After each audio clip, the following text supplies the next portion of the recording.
We're back with the witches.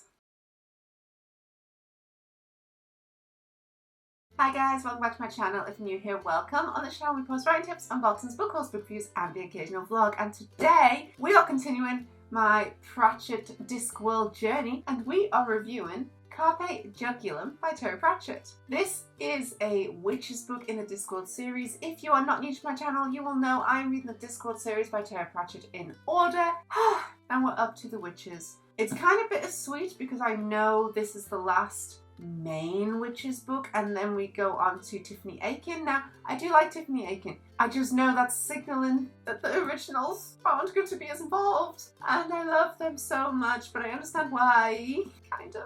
But it's fine, it's all fine. I'll be fine. We have Tiffany Aching to look forward to. But Carpe Jugulum. Now, if you can't guess from the name, we've got vampires. As always with my book reviews, this one will have 2 spoiler quotes in it. So I will warn you, like all my book reviews, you will get a spoiler alert warning and a time to skip to when those spoiler quotes are going to come up. If you don't mind spoilers or you've read this book, then you can keep watching. If you have not read this book or you do not want any spoilers, then skip to that time when it is given. I will give you a spoiler alert. But as always with my book reviews, I'll read you guys the blurb first. Before we get into that, don't forget if you like what you see to subscribe to this channel. You'll continue to support me a lot, so thank you guys so much. Blurb time. Mightily Oates has not picked a good time to be a priest. He thought he'd come to Lancre for a simple ceremony. Now he's caught up in a war between vampires and witches. There's young Agnes, who is really in 2 minds about everything. Margaret, who is trying to combine witchcraft and nappies.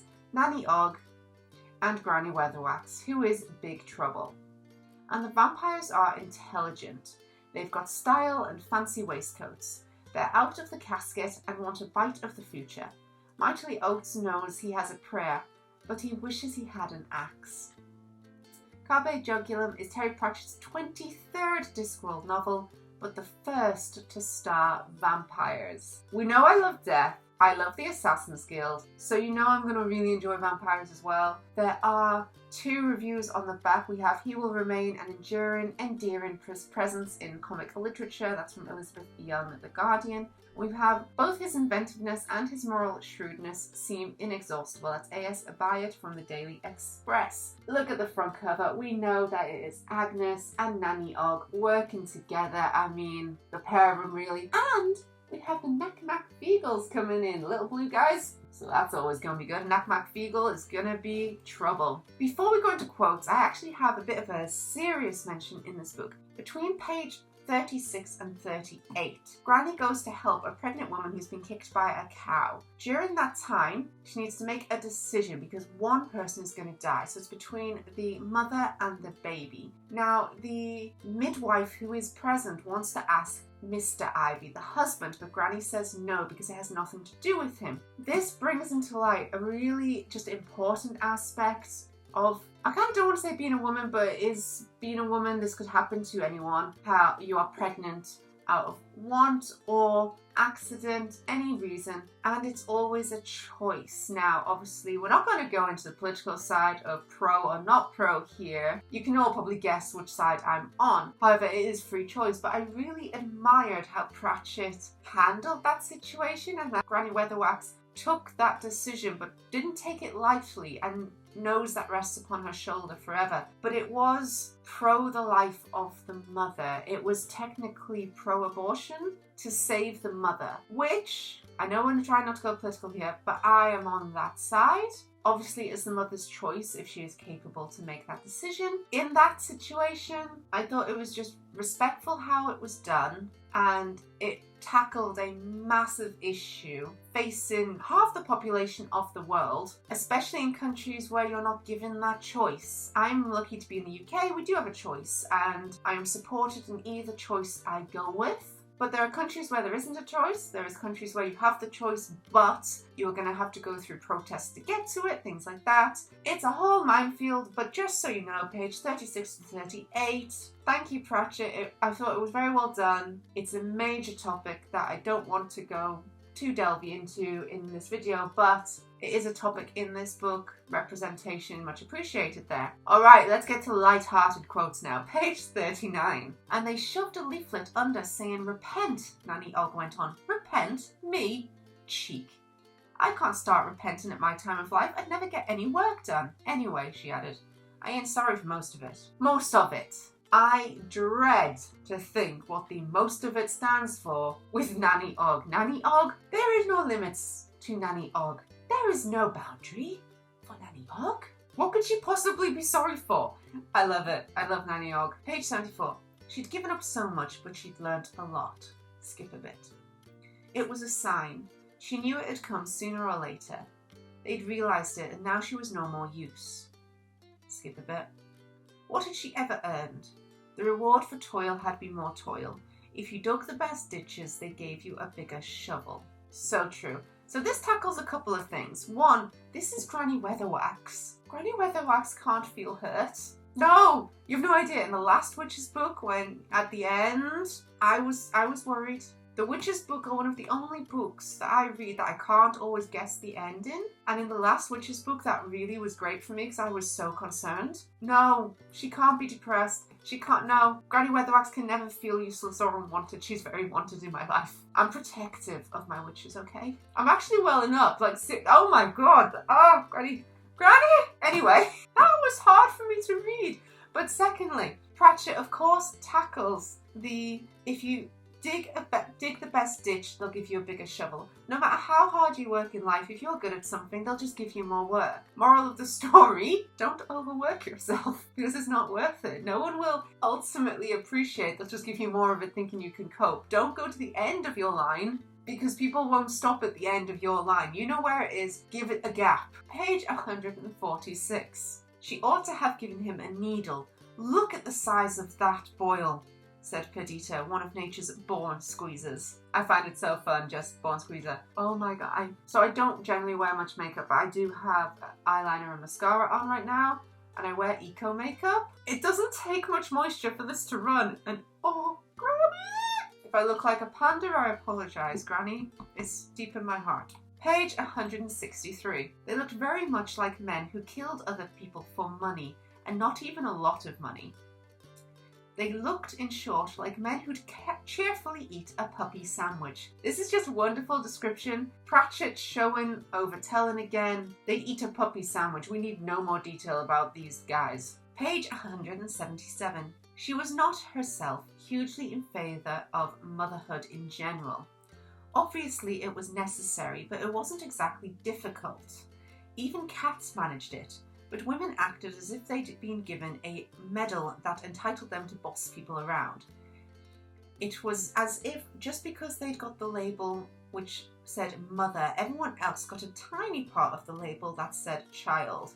Now, I praised Pratchett at the beginning of this for page 36 to 38. On page 177, I don't quite like this quote. I am like Agnes. I am not in favour for myself of motherhood. I'm not naturally inclined in that way, nor is Matt, so don't worry, he's fine with this. We're not naturally interested in the parenthood I planned, so we may not. But that's a choice, and it's our choice. Anyone else? Be free, enjoy. I don't naturally have it.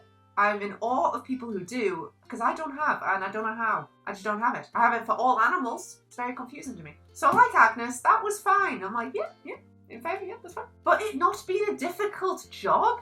Excuse me, Pratchett? Again, this happens in every Pratchett review, doesn't it? Every time. It's satire. He's probably taking the piss. But motherhood is a job. I mean, fatherhood as well, but motherhood specifically in this scenario is hard. It is so hard. Pregnancy, ridiculously difficult childbirth. Seriously, guys, I'd like to see anyone else go through that pain. It's hard. So hard. And then you're given no time because you're thrust straight into motherhood. Lack of sleep, lack of food, energy, nutrients, everything. Societal's pressure on you to be a certain way. All of it. It's hard. Don't like that he said that's not difficult. No, right? No. And when he says even cats can do it, I've seen mother cats drop their babies off with humans so they can go and have a break. Even cats get overwhelmed. I've seen dogs do it. Seriously, the animal kingdom, just as overwhelmed by it as humans. The whole bit of once you're labelled a mother, other people become child, it's funny, and I kind of get it, I do. But I think there's a lot more psychology going into that, and I know it's satire. It's obviously just a little bit of a raw thing with me. I'm obviously part of the target of a lot of these things as a woman, so I apologise. I know I overreact and I do apologise. But didn't like that quote. Normally I love all quotes, but I had to say that one just for all mothers or people who want to be mothers out there and people who want to be fathers, because trust me, it can be hard. It's not easy, and I respect you guys for all that you do. It's not easy. Page 230. As many as possible will drink a victim so that he is the slave of all. Clustersuck. Clustersuck, we know what word that's meant to be in there. Clusterfuck of vampires sucking blood. I love it. Love it. Page 245. Vlad, she followed you home. You may keep her, but she is your responsibility. You have to feed her and clean out her cage. I love the vampires. This is because Vlad takes a liking to Agnes because he can't read Perdita, the second part of Agnes. So, because he can't, he's fascinated by her. This comes across in a romantic inclination way. And I just love the idea of the Count being like, Vlad, she followed you home. Like a kid bringing home a puppy of you can keep it, but you are walking it, you are feeding it. You gotta clean up its mess. The vampires' level of how they treat humans, just great. So page 324. Now this is a quote from Igor. So Igor speaks with a lisp. No offense. I will try to pronounce like the lisp, but please know I'm not good at it, and it's not an insult. It is how I'm just going to try to read it how it is written. I apologize. I'm probably going to represent very badly here, but this is from Igor. I had one spare, said Igor, leading the way with Scraps bounding along beside him. I thought he, though happy with one, just think of the fun he could have with two. This is about Scraps, who is Igor's dog. I'll leave it to you guys to decide what Scraps would be happier having two of than one. I'm going to say spoiler alert now. I have two more quotes and then we'll get into my overall review of Carpe Jugulum. So spoiler alert, skip to this time here if you do not wish to hear any of these spoilers and to just see the overall review. Spoiler alert. Alright, page 389. This isn't a quote, but if Scraps doesn't come back to life, this book will be punished. I will dock marks if Scraps does not come back. Can you see how emotional this book has made me? I love Pratchett. I'm not normally this emotional. Oh dear. And my final one, page 412. Granny Weatherwax had a primal snore. It had never been tamed. Skip a bit. It had had years in a lonely bedroom to perfect the knock, the gra, and the knock knock knock, unimpeded by the nudges, jabs, and occasional attempts at murder that usually moderate the snore impulse over time. I love it. I love it. It's true. If you sleep by yourself, you're never going to know you snore. If you sleep with someone, you're going to know you snore. And the final bit, I have an issue which I can't mention in the spoiler-free part because it would tell you a little bit. Grebo climbs into a coffin with a vampire. Now, in my head, I thought that was going to be like the last surviving vampire or something, and he's going to come out at the end. Something that makes it meaningful that they're, the last one there. He didn't, but Grebo's in there with them, has a little fight. Grebo, as far as I'm aware, now it could be me, did I misread something in this book? Grebo's still in that coffin with that vampire. Why is Grebo not on the cards with Nanny Ogg? Now I'm worried about Grebo.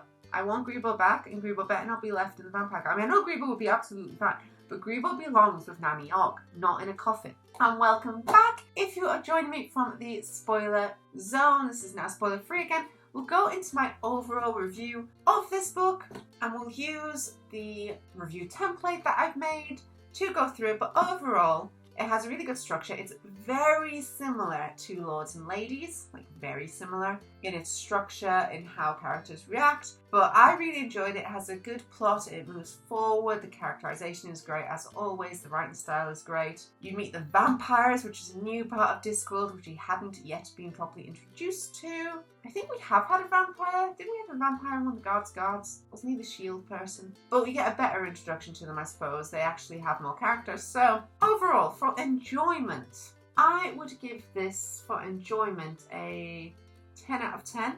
I really enjoyed this book. Writing style, 10 out of 10. I don't even know why I bother with that one with Pratchett, to be honest. Plot. It is very, very similar to Lords and Ladies. So if you've read Lords and Ladies, which if you read them in order you will have, you can kind of guess the end. But Pratchett does know that, in my opinion. So he does kind of leave a little leeway for that. I'm going to give it, I'll give it an 8. Just because it's a replica of Last Plot, but then still got 10. It's a 10. It's a 10. World building 10. Characterization 10. Representation 10. Originality 10. Now, here is my problem. So that's full marks on my templates. That should be 5-star read, yes? I kind of want to give it a 4.5. But I couldn't work out why. I think it's in the enjoyment, though I did enjoy it. It lacked a certain spark. Kind of like Deep Light. If you haven't seen my review of that, it is this book here by Frances Hardinge. Amazing. Highly recommend. Book review linked above me. So good. Kind of like that one. I gave it 4.5 stars. Everything was fantastic in it. There was just a little spark missing. And I felt that with Carpe Jugulum, but I think it's just that it was so similar to Lords and Ladies that you knew what was going to happen. You just needed to guess where. I'll leave you on that one. And that's it. Thank you guys so much for watching. I hope you enjoyed this book review. If you like what you see, don't forget to subscribe to this channel. If I see as soon as I upload, don't forget to click that little bell down below. You can also follow me on Instagram, Facebook and Tumblr. I post your own books, pictures, as well as writing tips and unboxings on there. I believe the next read is, yes, the next read is The Fifth Elephant, which I believe is Matt's dad's favourite Pratchett book, and I think it might be Matt's as well. So I'm looking forward to that one. Next up will be The Fifth Elephant, and I'll see you guys there. Thanks for watching, guys. Bye!